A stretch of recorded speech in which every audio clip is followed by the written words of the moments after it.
और टीवी चैनलों से द्वारा ये बात साफ बताई जानी चाहिए इंटरनेशनल कम्युनिटी को कि ये आक्रमण जो है पाकिस्तान के ऊपर नहीं है। बिल्कुल, ये हम नहीं चाहते हैं कि ये युद्ध में तब्दील हो। भारत युद्ध नहीं चाहता है, भारत हमेशा शांति चाहता है, लेकिन भारत को जो घाव देता रहा है हम उसको छोड़ेंगे नहीं, हम उसको छोड़ेंगे नहीं। और भारत ने और इंडिया का जो ये आक्रमण हुआ है, मेनका जी, मैं कहना चाहूंगा ये बालाकोट स्ट्राइक से काफी अलग रहा है।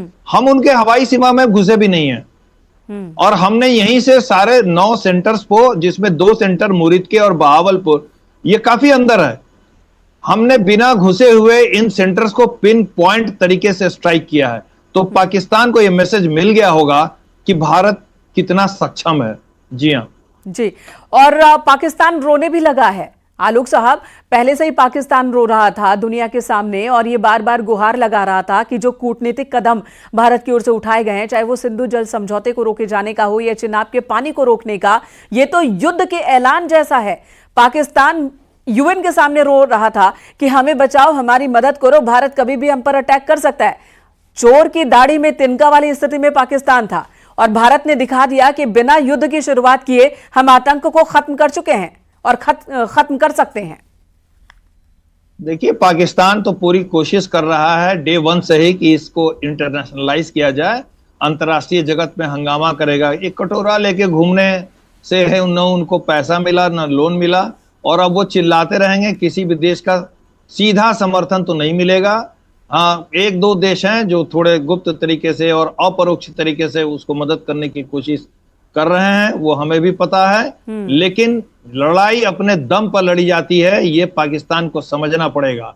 लड़ाई अपने दम पर लड़ी जाती है। आप यूक्रेन युद्ध को से सबक पूरी दुनिया ने लिया है और लेना चाहिए।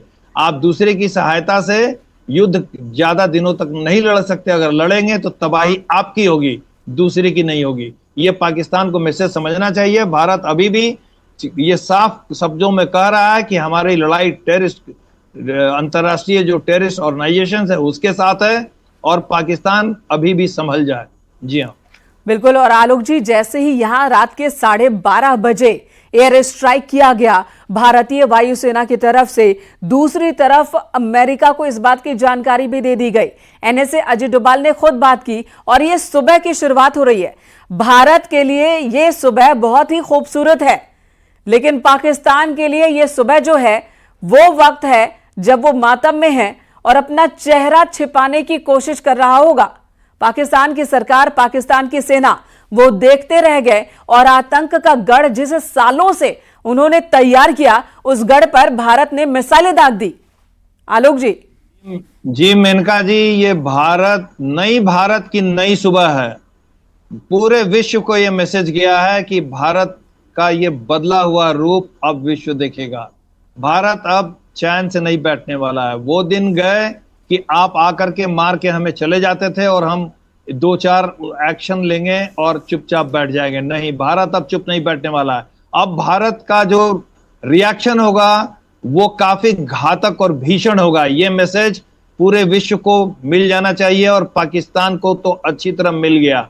वहां पर जो अफरा तफरी मची हुई है वो लाजिम है। वहां पर तरह तरह की घोषणाएं हो रही हैं, मस्जिदों के लाउड स्पीकर से अजीबो गरीब तरह के बयान जारी किए जा रहे हैं कि लोग घरों से निकले, ताला लगाएं और ऊपर की जगहों पे जाएं। तो उनको पता नहीं है अभी। एक तो ऐसे ही वो मदरसों में पता नहीं किस तरह की ट्रेनिंग दी जाती है, तार्किक चीजें उनके दिमाग में तो जाती भी नहीं है। तो पाकिस्तान में काफी कैओस का एक माहौल बन गया है, इसमें कोई शक नहीं है। और भारत को अब काफी अलर्ट रहना पड़ेगा।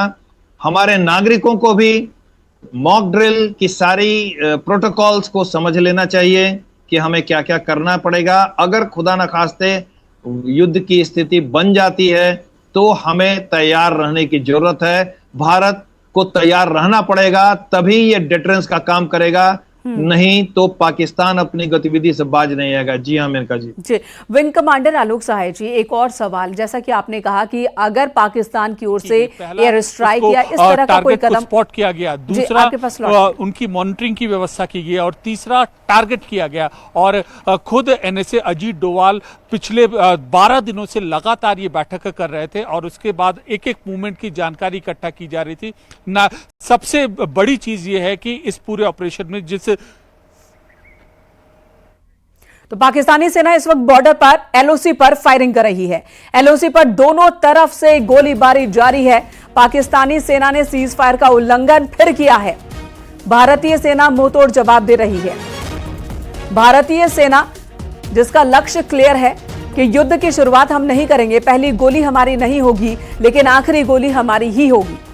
तो भारतीय सेना मुंहतोड़ जवाब दे रही है। पाकिस्तानी सेना की ओर से सीज फायर का उल्लंघन ये लगातार हो रहा है। ये उल्लंघन पहलगाम आतंकी हमले के बाद से लगातार हो रहा है, सीज फायर का उल्लंघन पाकिस्तान की ओर से। और अब जब भारतीय सेना ने एयर स्ट्राइक कर दिया तो पाकिस्तानी सेना बौखलाहट में वहां से और ज्यादा गोलीबारी कर रही है, जिसका जवाब भारतीय सेना की ओर से दिया जा रहा है। और इससे पहले एलओसी पर कई जगहों पर आतंकियों के घुसपैठ को रोका गया। और विंग कमांडर आलोक सहाय जी हमारे साथ मौजूद हैं, उनके पास जाएंगे, लेकिन उससे पहले अनूप गुप्ता दिल्ली से हमारे साथ जुड़ गए हैं, उस जगह से जहां से इस पूरे ऑपरेशन की रणनीति तय हुई और इस पूरे ऑपरेशन को अंजाम दिया गया, मॉनिटर किया जा रहा है। अनूप गुप्ता, एक बड़ा ऑपरेशन कर दिया गया, लश्कर के, जैश ए मोहम्मद के जो हेडक्वार्टर्स हैं मिट्टी में मिल चुके हैं। बिल्कुल, देखिए जिस तरीके से पहलगाम आतंकी घटना घटी और उसके बाद से ही प्रधानमंत्री नरेंद्र मोदी जिस तरह से एक्टिव मोड में दिखे, लगातार वो बैठक कर रहे थे। और जब कल देर रात जब ये अटैक हुआ ऑपरेशन सिंदूर, तब भी प्रधानमंत्री नरेंद्र मोदी इस पूरे पल पल की जानकारी और ऑपरेशन को मॉनिटर कर रहे थे।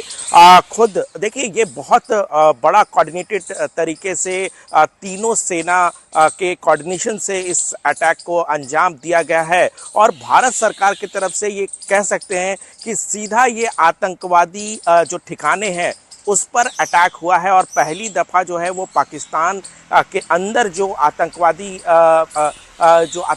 गढ़ है उस पर भी सीधा हमला किया गया है। यानी जिस तरह से जैश हो, लश्कर हो, उसके आतंकी गढ़ को निशाना बनाया गया, उससे साफ है कि भारत सरकार पूरी तरह से प्रतिबद्ध है कि अगर आप आतंकी घटना को अंजाम देंगे तो उसका जवाब उससे ज्यादा जोर से और उससे ज्यादा करारा जवाब आपको मिलेगा। जिस तरीके से इस पूरे ऑपरेशन को अंजाम दिया गया। बिल्कुल अनूप जी, इस वक्त बड़ी खबर आ रही है, दर्शकों को बड़ी खबर दे दे कि इधर अब जम्मू कश्मीर में भी स्कूलों को बंद करने का फैसला लिया गया है। जम्मू, कठुआ, सांबा में सभी स्कूल कॉलेज बंद होंगे आज। राजौरी और पुंछ में भी सभी स्कूल कॉलेजेस बंद होंगे। जम्मू कश्मीर में भी आज मॉक ड्रिल होनी है। इसी बीच